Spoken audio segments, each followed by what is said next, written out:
20,000 का कोई मोबाइल अगर इंपोर्ट हो रहा है तो पहले 4,000 उसको देना पड़ता था, अब उसको 3,000 देना है तो 1,000 सस्ता हो जाएगा। छोटे व्यापारियों के लिए इस वर्ग में कुछ नहीं है, इंडस्ट्री जरूर डेवलप होगी। 10 लाख का लोन की बजाय 20 लाख के लोन की परमिशन गवर्नमेंट ने दिया मुद्रा लोन में। व्यापारियों के लिए थोड़ा इजी तो किया गया है, उसके अंदर लोन का प्रोसेस है, फॉर्मेलिटीज़ कम की गई हैं, सॉफ्ट किया गया है। हमारी रिक्वेस्ट सरकार से है कि 28 से 18% LED पे खासकर किया जाए ताकि हमारे को काम करने में दिक्कत ना हो। जो मीडियम क्लास हम दुकानदार लोग हैं उनको कोई बेनिफिट नहीं है। अब हमारे इलेक्ट्रॉनिक्स प्रोडक्ट में क्या बेनिफिट है? कुछ भी नहीं है। मुद्रा कोष को 10 लाख से 20 लाख कर दिया गया है। सर 10 लाख में कुछ नहीं होता, अब 20 लाख में कुछ हो सकता है जो हमारे बच्चों के लिए बेनिफिशियल है। व्यापार की हालत बहुत ख़राब है, बहुत मंदी है।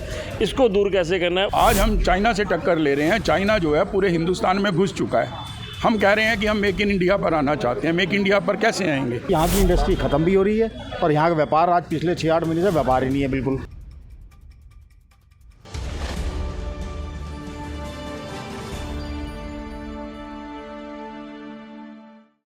केंद्रीय बजट 2024 के पेश होने के बाद से ही देश भर में इस बजट को लेकर चर्चाएं जोरों पर हैं। सभी प्रकार के लोग, सभी वर्गों के लोग इस बजट पर अपनी राय जो रख रहे हैं। हम लगातार लोगों के बीच जा रहे हैं, आम जनजीवन के बीच जा रहे हैं और बजट को जनता किस तरीके से देखती है, ये जनता का जो पक्ष है वो हम आप तक लगातार पहुँचा रहे हैं। फिलहाल जो हम पहुँचे हैं राष्ट्र राजधानी दिल्ली की ऐतिहासिक और सबसे बड़ी electronic market Chandni Chowk market में, जहाँ पर व्यापारियों से हम बातचीत करेंगे इस बजट को लेकर। व्यापारियों का दृष्टिकोण जो है वो आप तक पहुँचाएंगे कि इस बजट पर जो व्यापारी जगत के लोग हैं वो किस तरीके से देखते हैं। केंद्र सरकार की तरफ से दावा किया गया है कि ये जो बजट है खासतौर पर MSME सेक्टर के लिए क्रांतिकारी बजट होगा। तो क्या सही में ये इतना क्रांतिकारी बजट है या नहीं, ये व्यापारियों के जो है मुंह से ही हम आप तक पहुंचाएंगे। पूरा जो है ये प्रोग्राम हम आपको लेकर आए हैं। मेरे साथ कुछ यहाँ पर चांदनी चौक एसोसिएशन के जो मार्केट के अध्यक्ष मौजूद हैं, यहाँ पर जो लोग मौजूद हैं, व्यापारी मौजूद हैं। लगातार लोगों से बात करें हम एक एक करके। सर सबसे पहले तो अपना परिचय दीजिए।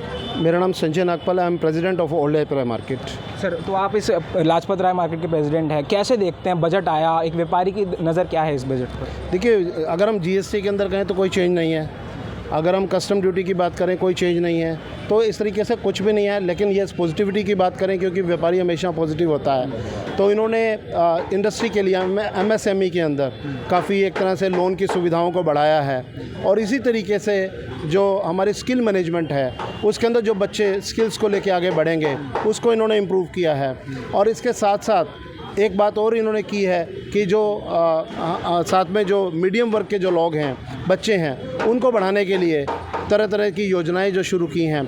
लेकिन अगर हम आज बात करें कि हमारी इंडस्ट्री के अंदर जो इलेक्ट्रॉनिक इंडस्ट्री है, इसके अंदर आज भी हमारी वो जो डिमांड थी, जो LED टीवी के अंदर 28%, 32 इंच से ऊपर वाले जो टीवी हैं 28% पे हैं और 32 इंच से नीचे वाले जो हैं 18% पे हैं। उसके अंदर कोई चेंज नहीं है। Again there is a confusion, क्योंकि 10% GST की ड्यूटी एक्स्ट्रा पूरी इंडस्ट्री को तबाह करने वाली बात है। तो जो हमारे जो यूनिट्स यहाँ पे इंडिया के अंदर लगे हुए हैं मेक इन इंडिया के, उन यूनिट्स के अंदर कोई भी इस तरीके से कोई भी लहर वाली बात नहीं है। वो अगेन उनके लिए स्ट्रगल जारी है। तो ये कुछ कमियां हैं जो अभी भी दूर नहीं हो पाई हैं। और मोबाइल के अंदर जैसे कि हमने सुना है कि 20% कस्टम ड्यूटी को 15% कर दिया गया है। तो एग्जांपल 20,000 का कोई मोबाइल अगर इंपोर्ट हो रहा है तो पहले 4,000 उसको देना पड़ता था, अब उसको 3,000 देना है तो 1,000 सस्ता हो जाएगा। लेकिन इंपोर्ट हुआ अगर मेक इन इंडिया के अंदर अगर हम मोबाइल्स की बात करते हैं, GST वही का वही है। और GST के अंदर जो स्पेयर पार्ट्स वो लेके आए हैं उनका भी पैटर्न 18% ही है। तो अब देखिए 20% वाला पहले जो इंपोर्ट होता था तो 2% का डिफरेंस था, 18% से ज़्यादा था। अब 15% अगर फिनिश गुड 3% सस्ती आ रही है और जो रॉ मटेरियल है वो 3% महंगा आ रहा है, यानी 18% पे आ रहा है। तो डिपेंड करता है कि हम मेक इन इंडिया को कहीं ख़राब ना कर बैठें। लेकिन अभी जैसे जैसे रूपरेखा आएगी, क्योंकि अभी पूरी तरह से बजट जब सामने आएगा, हम लोग अपने कंसल्टेंट्स जितने भी हमारे CAs हैं, अकाउंटेंट्स हैं और जो भी बुद्धिजीवी लोग हैं उनसे जब समझेंगे, प्रैक्टिकल शेप आएगी, तो हो सकता है कुछ फ़र्क पड़े, लेकिन इतना ज़्यादा फ़र्क पड़ता नज़र नहीं आ रहा है। ठीक है, और भी यहाँ पर व्यापारी उनसे बातचीत करेंगे। सर आपका नाम? लोकेश जी, जिस तरह से बात हुई है मोबाइल फ़ोन्स में ख़ासतौर पर 5% जो कस्टम ड्यूटी घटाने की, तो जो ग्राहक है जिस तरफ ज़्यादा जाता है मोबाइल फ़ोन्स में, क्या उनकी संख्या में बढ़ोतरी होगी? कोई संख्या वो रहेगी, अपॉर्चुनिटी ज़्यादा मिल जाएगी। जो 18,000 वाला लेने वाला था वो 20,000 का ले पाएगा, 20,000 वाला 22,000 का ले पाएगा। थोड़ा सा उसको अच्छे वैल्यू एडिड फीचर्स के साथ प्रोडक्ट मिल जाएगा, बाइंग पावर थोड़ी सी क्रिएट हो जाएगी इससे। ये बेनिफिट ज़रूर होगा सरकार को। और छोटे व्यापारियों की बात करें, उनको लाभ पहुँचेगा? छोटे व्यापारियों के लिए इस वर्ग में कुछ नहीं है। इंडस्ट्री जरूर डेवलप होगी। 10 लाख का लोन की बजाय 20 लाख के लोन की परमिशन गवर्नमेंट ने दिया मुद्रा लोन में, वो एक अच्छा संकेत है नए लोगों के लिए और व्यापारी वर्ग के लिए। परंतु जो मध्यम वर्गीय व्यापारी है, जो बड़ी संख्या में व्यापार करता है, दिल्ली का पूरे भारतवर्ष में मध्यम वर्गीय परिवार व्यापारी रहता है, उनके लिए जैसा आशा के अनुरूप ये बजट नहीं है। जैसी आशा उनको थी सरकार से थी कि मोदी 3.0 में व्यापारी वर्ग जो उसका वोटर भी कहा जाता है उनको कुछ मिलेगा, ऐसा कुछ उन्होंने नहीं दिया इस वर्ग। ठीक है सर, एक व्यापारी की नज़र बजट पे सबसे पहले रहती है, आम जनता से पहले। तो जब आपने बजट देखा, पढ़ा, सबसे पहला क्या आपके मन में आया?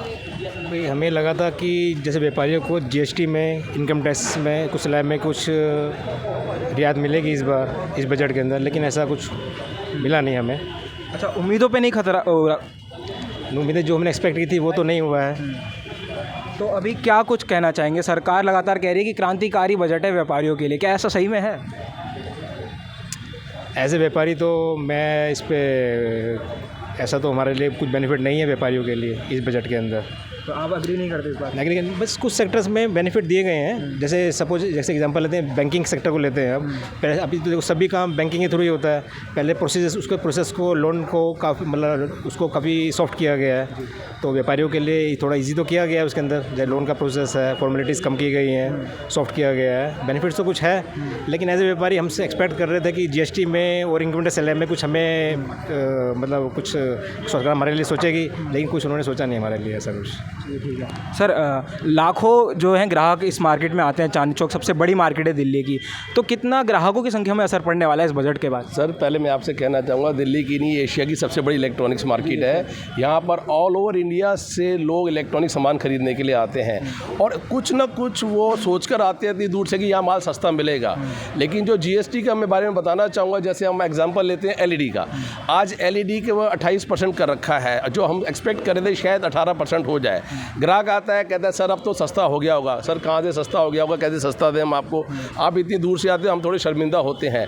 ग्राहक भी सोचता है कि सस्ता नहीं हुआ है, वो भी चला जाता है खाली, और हमारा जो काम होता है, बिजनेस होता है, वो दिन ब दिन डाउन होता चला जाता है। तो वो हमारे को एक समस्या है कि हम पूरी कोशिश कर रहे थे, या हम एक्सपेक्ट कर रहे थे कि हमारे को ये 28% या 18% हो जाए, बट अनफॉर्चुनेटली नहीं हुआ। फिर भी हम सरकार से रिक्वेस्ट करेंगे कि अगर हमारी इस चीज़ को देखा जाए और हमारे को 28 से 18% किया जाए, ताकि हम अपना काम और ये अपना बिजनेस कर सकें, ताकि ग्राहक को हम सस्ता सामान दे सकें, ताकि ग्राहक हमारी मार्केट में आए और आगे माल लेके जाए। तो ये थोड़ा सा हमारी रिक्वेस्ट सरकार से है कि 28 से 18% एलईडी पे खासकर किया जाए, ताकि हमारे को काम करने में दिक्कत ना होए। दूसरी बात एक और बोलना चाहूँगा, मुद्रा कोष। कई जगह पर सरकार ने हमारे को बेनिफिट दिए भी हैं। मुद्रा कोष को 10 लाख से 20 लाख कर दिया गया है। सर 10 लाख में कुछ नहीं होता, अब 20 लाख में कुछ हो सकता है, जो हमारे बच्चों के लिए बेनिफिशियल है। क्योंकि हम अब तो हमारी उम्र निकल गई है, बच्चे हमारे आने वालों के ऊपर वो ठीक रहेगा। उसके लिए हम सरकार को बहुत बहुत बहुत धन्यवाद देना चाहते हैं, और हम उनसे एक्सपेक्ट करते हैं कि आने वाले टाइम के ऊपर भी हमारे परिवार के बारे में सोचा जाए, मिडिल क्लास के बारे में सोचा जाए, ताकि हम आगे अपना परिवार चला सकें। सर, हम आम जनता के बीच जाते हैं तो जनता का ये रुख सामने आता है कि ये जो बजट है उनकी उम्मीदों पर खरा नहीं उतरा है। व्यापारी क्या कहते हैं?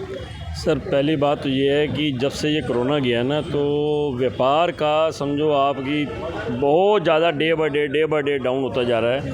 और आप ये देखिए, मैं तो समझता हूँ कि कुछ दुकानदार के काफ़ी ट्रेड ऐसे हैं जिसमें व्यापार 50%, 40%, 30%, 20% तक आ गया है। सरकार को कुछ ना कुछ ये सोचना चाहिए कि इसको इंक्रीज़ कैसे करना है। देखो, जो बेनिफिट्स दिए जाते हैं वो बड़ी बड़ी कंपनीज़ को मिलते हैं, उसका लाभ मिलता है। बड़ी बड़ी कंपनी जो है अपने पर मीडियम क्लास आदमी, जो मीडियम क्लास हम दुकानदार लोग हैं, उनको कोई बेनिफिट नहीं है। अब हमारे इलेक्ट्रॉनिक्स प्रोडक्ट में क्या बेनिफिट है? कुछ भी नहीं है। एक पर अगर आपने लिथियम बैटरी एक सस्ती की है, तो उससे हमारे इलेक्ट्रॉनिक प्रोडक्ट में क्या फ़र्क पड़ेगा? कुछ भी नहीं है। मतलब 100 रुपये में 1 रुपये का फ़र्क पड़ेगा, उसमें क्या है? कुछ भी नहीं है। इतनी आइटम्स है इलेक्ट्रॉनिक्स प्रोडक्ट में, और डे बाई डे इलेक्ट्रॉनिक्स का व्यापार डाउन होता जा रहा है। अभी क्या इंप्रूवमेंट्स की ज़रूरत है? इस बजट बहुत इंप्रूवमेंट की जरूरत है। सरकार को इस बारे में ध्यान देना चाहिए कि इसको इंप्रूव कैसे करना है। खाली ये व्यापार नहीं, और मार्केटों में भी देखिए, आप रिटेल मार्केट्स में जाके देखिए, व्यापार की हालत बहुत ख़राब है, बहुत मंदी है। इसको दूर कैसे करना है, उसका कोई सरकार उस बारे में एक सॉलिड रीज़न देखिए भी क्यों, कैसे ठीक किया जा सकता है। बाकी ये बजट मेरे हिसाब से कोई फ़ायदेमंद नहीं है, किसी रिटेलर को, होलसेलर को कोई फ़ायदा नहीं होना इससे। सर यहाँ के इलाके के सांसद हैं प्रवीण खंडेलवाल, उन्होंने कल एक प्रेस कॉन्फ्रेंस करी थी, उसमें कहा कि जो खासतौर पर छोटे व्यापारी है उनके लिए बहुत ही जो है बेहतरीन बजट केंद्र सरकार लेकर आई है। क्या सही में ऐसा है? क्योंकि हम लोगों से बात कर रहे हैं, व्यापारियों से बात कर रहे हैं, लोग तो केंद्र सरकार के इस तर्क से सहमत नज़र नहीं आ रहे हैं। नहीं, छोटे व्यापारी को क्या बेनिफिट है, आप बताइए। छोटे व्यापारी को क्या बेनिफिट है? मेरे हिसाब से छोटे व्यापारी हो या बड़ा व्यापारी हो, बड़े को शायद 2 पैसे बच जाएं, छोटे वाले को तो कुछ बचना ही नहीं है, ना उसे सस्ता मिलना है ना उसने सस्ता बेचना है। आज हम चाइना से टक्कर ले रहे हैं। चाइना जो है पूरे हिंदुस्तान में घुस चुका है। हम कह रहे हैं कि हम मेक इन इंडिया पर आना चाहते हैं। मेक इंडिया पर कैसे आएंगे? हम उनके पार्ट्स को सस्ता लेंगे, उनके पार्ट्स पर ड्यूटी कम रखेंगे, तभी तो हम मेक इन इंडिया बना पाएंगे। पार्ट्स तो महंगे हैं और फिनिश प्रोडक्ट सस्ता है। अब बात समझिए, उनसे जो कंप्लीट चीज़ आ रही है वो सस्ते रेट पर क्लियर हो रही है, कस्टम ड्यूटी कम है, और जो पार्ट्स आ रहे हैं उन पर कस्टम ड्यूटी ज़्यादा है, तो हम कैसे उनसे कंपटीशन कर पाएंगे? तो जो ये तर्क दिए जा रहे हैं सरकार की तरफ से, कस्टम ड्यूटी कम हुई, लिथियम आयन बैटरी सस्ती हो गई, तो इन सब से क्या फ़ायदा होने वाला है सही में ग्राहकों को, व्यापारियों को? अभी आपको भाई साहब ने यही कहा ना कि बैटरी की कीमत क्या है। पूरे प्रोडक्ट के अंदर बैटरी की 1% भी कीमत नहीं है, तो उसमें क्या आप कम करेंगे? आप उसको फ्री भी कर देंगे तो भी प्रोडक्ट में क्या फ़र्क आ जाएगा? बाकी पार्ट्स भी तो हैं, उन पार्ट्स पर भी तो कम होना चाहिए, तभी तो हम कम बेच पाएंगे, तभी तो सस्ता होगा प्रोडक्ट। तो यानी सर साफ तौर पर यही है कि ये जो बजट आया है इसमें कुछ ज़्यादा फ़ायदा नहीं होने वाला व्यापारियों को। आप एक व्यापारी के तौर पर क्या समझते हैं, इस बजट में क्या ऐसा होना चाहिए था जो फ़ायदेमंद साबित रहता? देखो, मेरा नाम कमल काला, मैं president new Latham watches market का प्रेसिडेंट हूँ। मेरे हिसाब से किसी भी ट्रेड में अगर कंपोनेंट के ऊपर ड्यूटी कम करें और कंप्लीट प्रोडक्ट के ऊपर ज़्यादा लगे, जब उसको कंपोनेंट अच्छा मिलेगा तो कंप्लीट में ऑटोमेटिकली हम वर्ल्ड में तब कंपटीशन रहेंगे जब हमारा पार्ट्स कंपटीशन है उस पर ड्यूटी कम होगी। इन्होंने सेम ड्यूटी रखी हुई है, तो कोई फ़ायदा नहीं है जब तक ये कंपोनेंट किसी भी ट्रेड में कंपोनेंट के ऊपर ड्यूटी कम रखें, कंप्लीट प्रोडक्ट के ऊपर ड्यूटी ज़्यादा रखें, तब बेनिफिट होता है। हमारे ट्रेड में अगर ऐसा कर देंगे तो लाखों आदमियों को रोजी रोटी मिलेगी। हमारे अपने ट्रेड की बात है, बाकी ट्रेड में तो सब कुछ है, मैं अपने ट्रेड की ही बात कर रहा हूँ। लाखों लोगों को रोजी रोटी मिलेगी, ये एक बहुत बड़ी बात है, छोटी बात नहीं है। अगर पार्ट्स की ड्यूटी कम कर दें, कंप्लीट प्रोडक्ट की ड्यूटी बढ़ा दें तो काफ़ी फर्क पड़ जाएगा, लोगों को काफ़ी रोजी रोटी मिलेगी और इससे लोगों को बेनिफिट मिलेगा। बाकी अभी तक इसमें कोई लंबा चौड़ा बजट में कोई भी छड़ी सकती है। अच्छा सर, अगर खूबी और खामियों की बात करें तो कोई खूबियाँ नज़र आती हैं इस बजट में? देखो जी, कोई खास खूबी नहीं, हमें नुकसान ही नुकसान है हमारे लिए। ये सब गवर्नमेंट बेनिफिट के लिए, अपने के लिए बनाया गया है, पब्लिक के लिए इसमें कोई बेनिफिट नहीं है। हमारे लिए तो नुकसान है, लॉन्ग टर्म बेनिफिट का नुकसान है। ये क्या फ़ायदा, हमारे दादा दादा ने प्रॉपर्टी दी हुई हैं, अगर हम प्रॉपर्टी कुछ साल लाते हैं तो उसकी इतनी वैल्यू लगा देते, बढ़ा दिया है इन्होंने, इतनी वैल्यू बढ़ा दिया है। जैसे एक प्लॉट लिया तो उस समय तो उसकी वैल्यू तो थी 50,000 थी, अब उन्होंने वैसे 1 करोड़ रुपये कर दिया, तो जो टैक्स पड़ेगा उसके ऊपर कितना बढ़ जाएगा टैक्स? ये तो बहुत दिक्कत वाली बात है। हमारे लिए कोई फ़ायदा नहीं है, हमारे लिए नुकसान ही नुकसान है। सर आप कुछ कहेंगे इसमें, कोई खूबियाँ खामियाँ तो सब बता रहे हैं, कोई खूबी आपको नज़र आई? देखिए, मैं भी न्यू लेबर मार्केट एसोसिएशन का सेक्रेटरी हूँ, मेरा नाम तरुण साहनी है। ले दे के सारी बात यही है कि जीएसटी इंपोर्ट ड्यूटी तो कम होती जा रही है और जीएसटी एज इट एज़ है। अगर इंपोर्ट ड्यूटी कम हो जाएगी तो लोकल जो यहाँ का जो इंडस्ट्री है उसको मार पड़ने वाली है। इंडस्ट्री तभी फूलेगी जबकि इंपोर्ट ड्यूटी से टैक्स यहाँ कम होगा, तो टैक्सेशन पॉलिसी गवर्नमेंट को ठीक करनी पड़ेगी। जैसे हमारे भाइयों ने कहा कि अगर टैक्स, ये गवर्नमेंट सोच ले कि अगर वो टैक्स कम, जीएसटी कम करेगी तो रेवेन्यू ज़्यादा आएगा। रेवेन्यू कम आने वाला नहीं है, रेवेन्यू और ज़्यादा आएगा। लेकिन अगर पहले यहाँ का प्रोडक्ट महंगा होगा तो लोग यहाँ का प्रोडक्ट कौन लेगा? वो लोग भाई इंपोर्ट वाला प्रोडक्ट लेंगे, लोग वही लेंगे ना। आज आप जाते हैं, आप ही मान लो परचेज करने जाएंगे, आपको इंपोर्ट किया तो आप हो गया यार मेरे को सस्ता मिल रहा है, बढ़िया मिल रहा है, क्या दिक्कत है? तो इसलिए यहाँ की इंडस्ट्री ख़त्म भी हो रही है और यहाँ का व्यापार आज पिछले 6-8 महीने से व्यापार ही नहीं है बिल्कुल। तो गवर्नमेंट को ये इस ऊपर बहुत चिंता का विषय है ये। इसको उसे जीएसटी के ऊपर सोचना पड़ेगा, जीएसटी कम करना पड़ेगा, उसकी टैक्सेशन पॉलिसी ठीक करनी पड़ेगी, तभी हम लोग सर्वाइव कर पाएंगे। अच्छा सर, अगर राजनीतिक तौर पर बात करें तो विपक्ष आरोप लगा रहा है कि सिर्फ 2 बड़े उद्योगपतियों के लिए बजट बनाया गया है, क्या आप भी ऐसा मानते हैं? ये जो विरोधी और ये हमें उस पॉलिटिक्स से कोई लेना देना नहीं है। हमने आपको जेन्युइन बात बता दी है। ये तो राजनीति चलती रहेगी इनकी, ये तो अपनी दुकान चलाते रहेंगे, हमें उससे कोई मतलब नहीं है। हमने तो एक बात बता दी है आपको कि टैक्सेशन पॉलिसी गवर्नमेंट को ठीक करनी पड़ेगी, तभी यहाँ की इंडस्ट्री चल पाएगी, वरना अदरवाइज इंडस्ट्री यहाँ की नहीं चल पाएगी। ये बात फाइनल है। सर आप क्या कहना चाहेंगे, आपको लगता है कि इससे फ़ायदे नुकसान की बातें हो रही हैं, किसी को हो रहा है नुकसान फ़ायदे, या मामला पहले जैसा ही रहने वाला है? राजनीतिक पार्टियां जो भी बातें कर रही हैं विपक्ष में या जो भी है, ये सब बेकार की बातें। हमें व्यापारी को उससे कोई लेना देना नहीं। हम तो राजपूत हैं, जिसका राज है उसी के भूत हैं, और हम उसी से उम्मीद चाहते हैं, पर वो उम्मीदें हमारी पूरी नहीं हो रही। हमें तो सिंपली हमारे टैक्सेशन में रिलैक्सेशन चाहिए। अगर वो नहीं होगी तो हमारा व्यापार नहीं फूलेगा। जितनी मर्जी इंपोर्ट ड्यूटी घटा लें ये, पर जब तक यहाँ का प्रोडक्ट बनने के बाद अगर टैक्सेशन इतनी होगी तो हमारा प्रोडक्ट महंगा होगा तो हम बेचेंगे कैसे उसको? सबसे प्रॉब्लम यही है, और उसकी तरफ सरकार का कोई ध्यान ही नहीं। वो टैक्स उन्होंने कौन सा GST कम कर दिया हमारे लिए? क्या कर दिया उन्होंने? कुछ नहीं किया। बात बिल्कुल सही है कि जब GST बनाया गया था तब ये कहा गया था कि जैसे हमारा रेवेन्यू बढ़ेगा हम आपके GST कम। क्या कम हुआ बताइए? आप किसी चीज़ में बताइए कम हुआ क्या? नहीं हुआ। बस ये कहना चाहता हूँ मैं कि इस व्यापार से इस बजट से कोई उम्मीदें नहीं हैं, कोई भी आशाएं नहीं कि इससे कुछ हमें रिलैक्सेशन मिलेगा। ठीक है। तो सर जाते जाते एक आखिरी सवाल हम सबसे ले रहे हैं, एक कम शब्दों में बजट जो आया कम शब्दों में किस तरीके से देखते हैं आप? बजट में अगर हम बात करें एज ए व्यापारी, हमारी इलेक्ट्रॉनिक ट्रेड, तो there is no change in GST, no change in basic duty. तो रेट वही के वही रहने वाले हैं, और बाकी जो स्किल मैनेजमेंट की बातें हो रही हैं और सरलीकरण की लोन की बातें हो रही हैं, उसकी कुछ क्राइटेरियाज़ को बढ़ा दिया गया है। उसका इफेक्ट ये पड़ेगा कि हमारी मेक इन इंडिया इंडस्ट्री को फ़ायदा होने वाला है। सर आप क्या कहना चाहेंगे बजट को? जी एज ए व्यापारी तो हमें कुछ बेनिफिट नहीं मिला है। क्या आम जनता को मिलेगा इससे कुछ? हाँ जी, व्यापारियों को नहीं मिला, आम जनता के पक्ष में आएगा कुछ बजट में? हाँ कुछ नहीं, कुछ सेक्टर में बेनिफिट मिला है। जैसे बैंकिंग सेक्टर पर मैंने पहले ही बोला था, बैंकिंग सेक्टर में काफ़ी बेनिफिट्स दिए गए हैं। इतना इजी प्रोसेस इजी किया गया। जैसे लोन लेने के लिए पहले काफ़ी प्रोसेस करने पड़ते थे, अभी बहुत सॉफ्ट किया गया उसको। कम शब्दों में कहे तो बजट से कोई असर नहीं पड़ने वाला जो अभी आया। भाई एज ए व्यापारियों को तो कुछ फर्क नहीं पड़ा है, लेकिन आम जनता को तो फ़र्क पड़ा ही है इससे।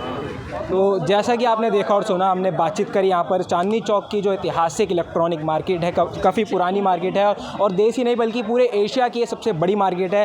सामने आप देखेंगे तो लाल किला आपको नज़र आएगा, वहीं लाल किले के ठीक सामने ये लाजपत राय मार्केट है। वह पुरानी दिल्ली की ये मार्केट सबसे बड़ी मार्केट है इलेक्ट्रॉनिक्स की। जहाँ जहाँ तक आपकी नज़रें जाएंगी यहाँ पर इलेक्ट्रॉनिक्स का सामान आपको मिलता है, महंगे से लेकर सस्ते दामों में सभी प्रकार के यहाँ पर इलेक्ट्रॉनिक्स आइटम आपको देखने को मिल जाते हैं। ये आप देखेंगे पूरा ये जो है एरिया चांदनी चौक का अपने आप में ही काफ़ी ऐतिहासिक है, पुराना है, ख़ास है, क्योंकि मार्केट्स यहाँ पर जो है काफ़ी सारी इलेक्ट्रॉनिक्स की, और इन्हीं इलेक्ट्रॉनिक मार्केट्स के जो एसोसिएशंस के लोग हैं और जो व्यापारी हैं दुकानों के, उन सब से हमने चर्चा करी इस बजट को लेकर। तो हालांकि लोगों का कहना है, आम जनता का इस बजट से कहना है कि बजट पे कोई ख़ास असर जो है जनता को नहीं पड़ेगा, कोई उनके हित में बात नहीं आई है। वहीं व्यापारियों ने भी एक तरफा रुख अपनाते हुए यही कहा है साफ तौर पर कि बजट को लेकर जो केंद्रीय बजट आया है उससे खास असर कोई व्यापार जगत पे भी नहीं पड़ने वाला है। फिलहाल के लिए इतना ही। मेरे सहयोगी गौतम के साथ दिल्ली से द न्यूज़ 15 के लिए विशाल सिंह की रिपोर्ट।